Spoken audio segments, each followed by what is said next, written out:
একটা হাদিসে নবীজি বলছেন, যদি কেউ চুরিও করে, জেনাও করে, কিন্তু শিরক মুক্ত আমল নিয়ে আল্লাহর সামনে দাঁড়ায়, আল্লাহ তাকেও মাফ করে দিবে ইনশাআল্লাহ।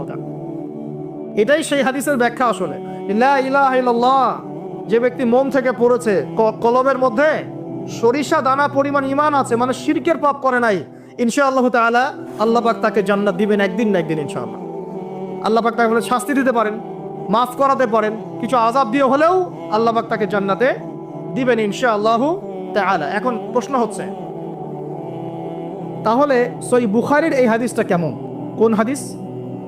নবী সাল্লাল্লাহু আলাইহি ওয়াসাল্লাম বলছেন, এই হাদিসটা আসছে বুখারীতে 4 বার, একবার না কিন্তু 4 বার। নবীজি বলছেন, কিয়ামতের দিনে, মনোযোগ দেন প্রিয় ভাই, কিয়ামতের দিনে আদম আলাইহিস সালামকে ডেকে আনা হবে। ডেকে বলা হবে, তোমার সন্তান যারা আছে, আদম সন্তান, তাদের মধ্য থেকে তুমি জাহান্নামীদেরকে আলাদা করে ফেলো।